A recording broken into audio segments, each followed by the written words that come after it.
Olá, bom dia, graça e paz. Você está acompanhando o projeto Jornada Bíblica Despertar com Deus.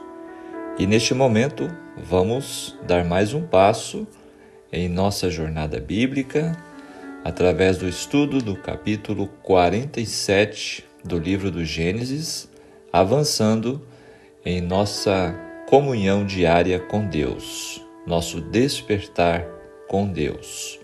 O tema deste capítulo 47 nos traz: José apresenta seu pai a Faraó. Gênesis 47 marca uma virada significativa na história de José e sua família.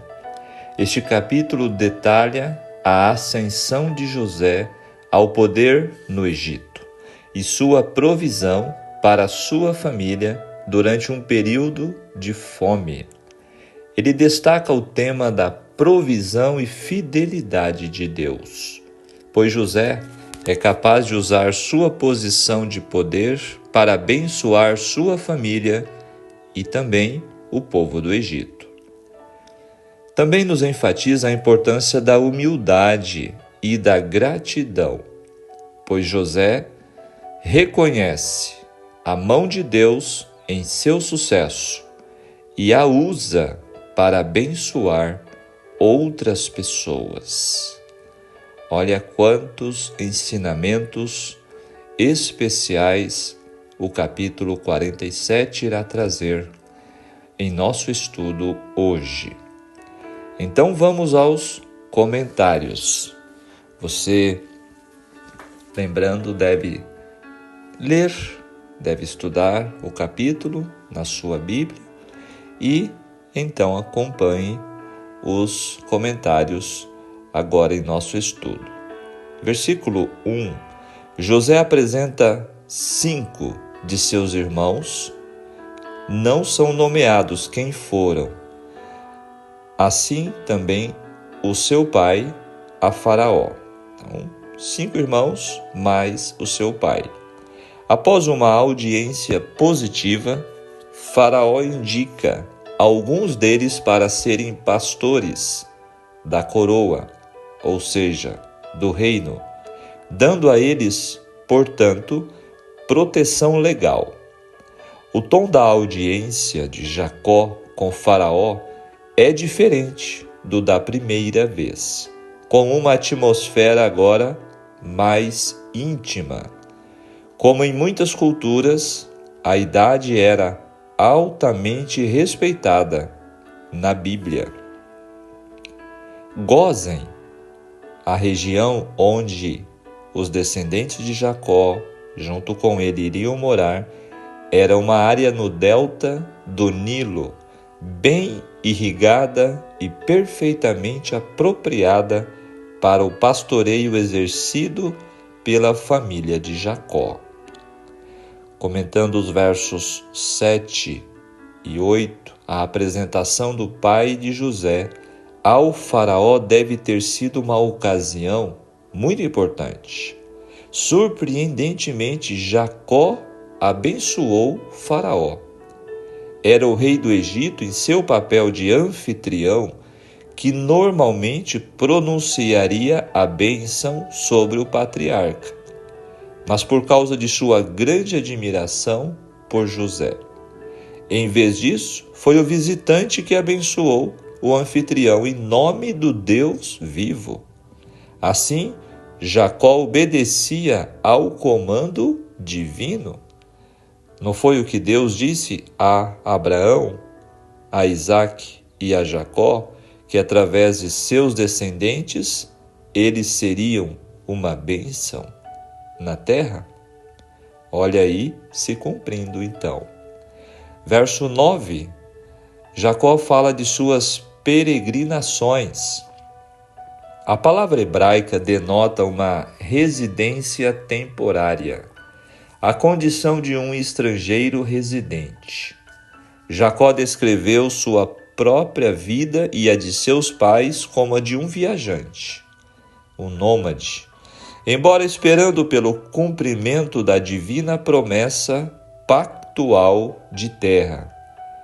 Sua esperança se estendia além de Canaã, para um país celestial e eterno, para uma cidade da qual Deus é o arquiteto e o edificador, conforme Paulo descreve na carta aos Hebreus, capítulo 11, verso 10. Queridos, e assim somos nós, estamos aqui neste mundo como viajantes. Aqui ainda não é o nosso lugar de descanso. Estamos aguardando um novo céu e uma nova terra.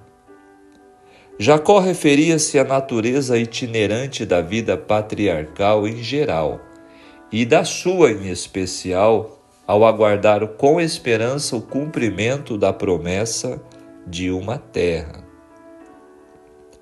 Falando de sua idade, ele disse: não chegaram aos anos dos meus antepassados. Nós vamos ver que Abraão viveu 175 anos, Isaque 180 anos. E aqui Jacó tinha 130 anos, quando desceu ao Egito. No verso 10, abençoado, representa um modo comum de saudação e de despedida. Nesta importante audiência com o poderoso Faraó, o maior costumeiramente abençoa o menor. O idoso patriarca pastor demonstrou sua dignidade. Sua bênção se cumpriu nos versos 13 a 25. Agora o verso 11, possessão, propriedade da terra, dando à família titulação legal a um pedaço de terra. Deus promete possessão eterna de Canaã. No versos 13 a 26, irá descrever a enorme extensão da fome e a habilidade de José como administrador da coroa. 3 estágios de dependência mostram a severidade crescente da fome. Primeiro, os egípcios compram grãos com dinheiro. Segundo, trocam seus rebanhos por grãos. E terceiro, trocam seus direitos de terra por grãos. José trouxe todo o dinheiro, terras e povo para debaixo do poder do faraó em troca de alimento e preservou os egípcios. Agora o verso 14, Canaã aparece referido em conexão com o Egito, talvez pelo fato de que por aquele tempo este último país exercia domínio sobre os povos que habitavam o território de Canaã. O verso 21, o escravizou de uma a outra extremidade. É o resultado da política de José, a servidão para o povo. No entanto, o povo considerava José não como um tirano, mas como um salvador. Interessante entender que José não maltratou, ele não tornou o povo escravo servil, mas simplesmente protegeu, amparou e salvou. Verso 22, a classe sacerdotal egípcia era uma camada poderosa da sociedade, possuidora de larga extensão de terras e não pagava impostos à coroa. Tinham regalias, né? No verso 24, falando sobre o modo de economia de José, 1/5. José cobrou uma taxa de 20% durante os anos de abundância e agora 20% de juros, que é um valor baixo se comparado à taxa média da região, que era de 33,3%. Era então 1/3. Ele cobrou só 1/5, bem abaixo. Verso 27, tomaram possessão e foram fecundos. se multiplicaram. Os descendentes de Abraão, Isaque e Jacó, agora ali desfrutando de todas as vantagens de Gósen, se multiplicaram. Em cumprimento à promessa divina, a independência e prosperidade dos israelitas se contrasta com o destino dos egípcios. Eles estavam em melhores condições. A descrição do crescimento de Israel usa termos da linguagem da criação. No versos 28 a 31, nos descreve a morte de Jacó é o objeto de várias sessões e marca um final importante nas histórias patriarcais. José jura solenemente enterrar o seu pai em Canaã. Então faz um voto. No verso 29, Jacó pede para que José coloque a mão debaixo de sua coxa. Pôr a mão debaixo da coxa era a maneira pela qual se fazia um juramento muito sério. No verso 30, o pedido de Jacó: sepulte-me junto a meus antepassados. Isto se daria na caverna de Macpela, lá onde Abraão havia comprado. E no verso 31, se inclinou. Israel curvou-se apoiado em seu bordão, uma expressão de reverente ação de graças a Deus por ver que seu último desejo seria cumprido. Agora, complementando, José apresenta seu pai a Faraó. Texto do livro Patriarcas e Profetas. José levou 5 de seus irmãos para os apresentar ao Faraó e recebeu dele a concessão da terra para a sua futura morada. A gratidão para com o seu primeiro-ministro teria levado o rei a honrá-los, designando-os para cargos de estado. José, porém, fiel ao culto a Jeová, procurou salvar seus irmãos das tentações a que estariam expostos em uma corte gentílica. Portanto, aconselhou-os a que, quando fossem interrogados pelo rei, lhe contassem francamente sua ocupação. Os filhos de Jacó seguiram este conselho, tendo também o cuidado de declarar que tinham vindo para peregrinar na terra, não para se tornarem habitantes permanentes ali, reservando assim o direito de partirem se o quisessem. O rei indicou-lhes uma morada oferecida no melhor da terra, o território de Gósen. Não muito tempo depois de sua chegada, José trouxe também a seu pai para ser apresentado a Faraó. O patriarca era um estranho nas cortes reais, mas entre as cenas sublimes da natureza tinha tido comunhão com um rei mais poderoso. E agora, em uma consciente superioridade, levantou as mãos e abençoou a Faraó. Olha que detalhe interessante. Jacó mantinha comunhão, intimidade com o Rei dos Reis, o Senhor do Universo, e por isso ele tinha agora autoridade para abençoar um rei dessa terra. Em sua primeira saudação a José, Jacó falara como estivesse pronto a morrer.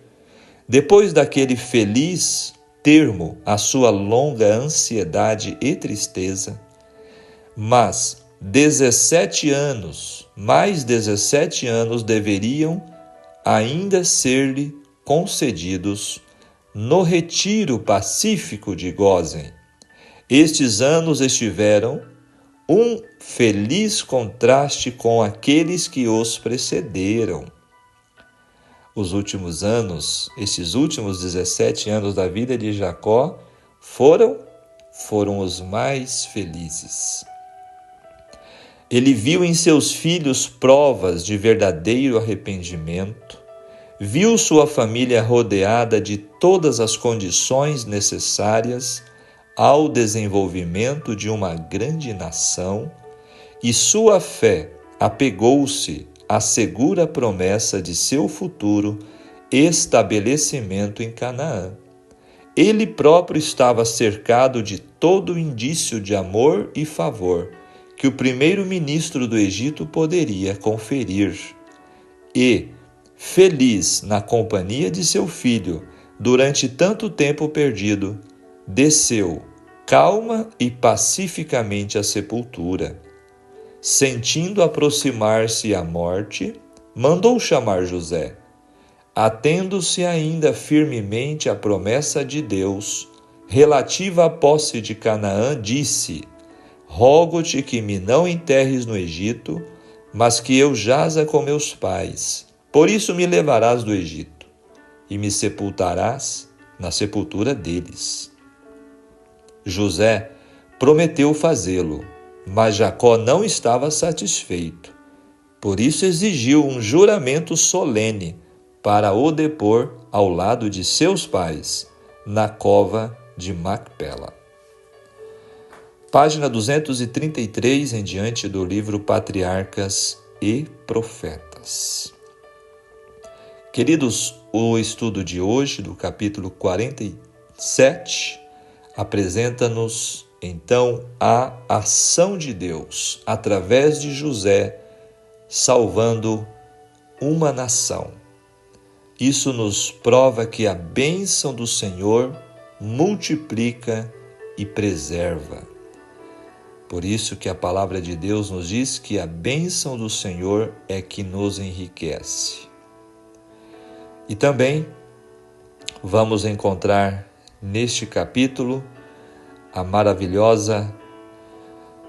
maravilhoso cumprimento das promessas de Deus na vida de Jacó e de seus descendentes.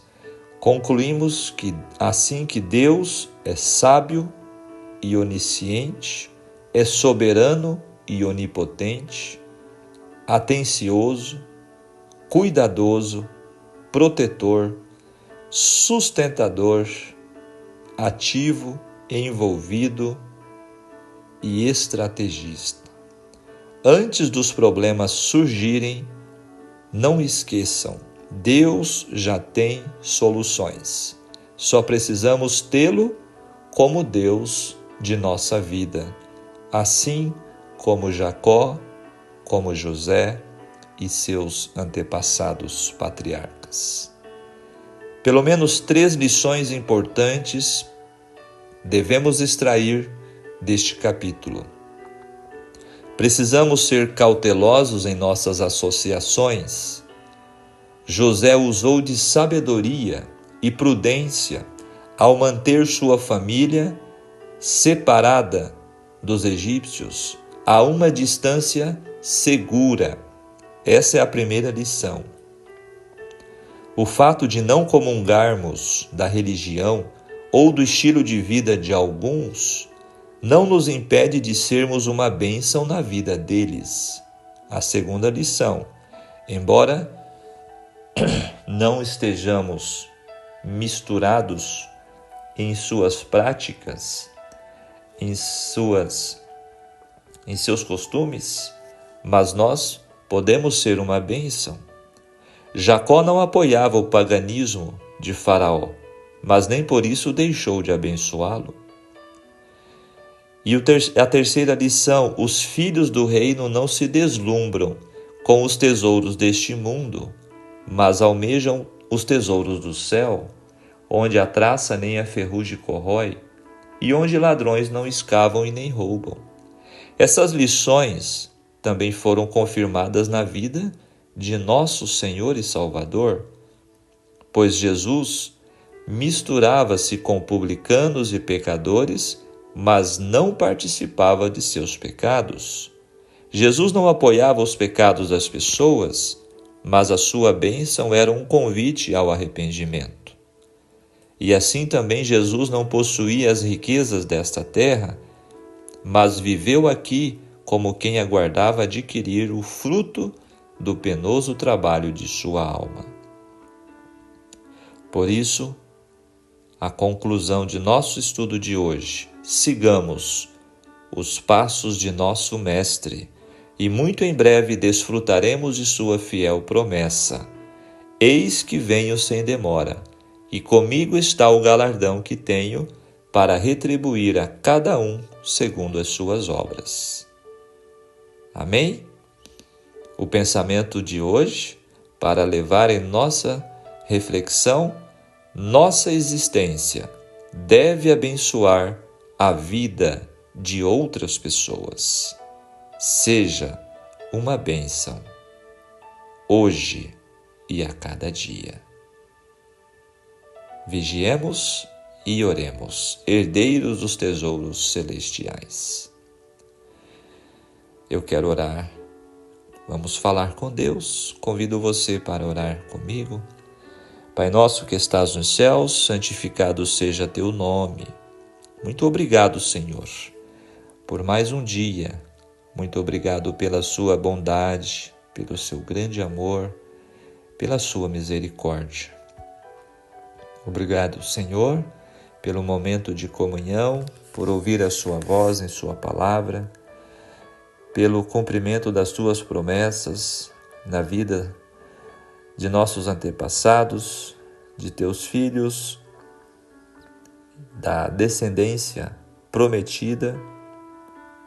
Que o Senhor possa cumprir em nós também as tuas promessas e que possamos ser uma bênção a todos aqueles que nos rodeiam por onde nós passarmos. Queira, Senhor, ajudar cada pessoa que está acompanhando este estudo em suas necessidades. Fortalece a nossa fé, o nosso ânimo e ajude-nos para que possamos contemplar todas as promessas que o Senhor tem para nós de uma herança eterna.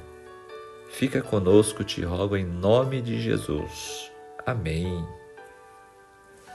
Muito bem, amigos, que Deus te abençoe, que Deus te guarde e tenham todos um ótimo dia. E até amanhã em nosso próximo estudo. Um grande abraço. Tchau, tchau.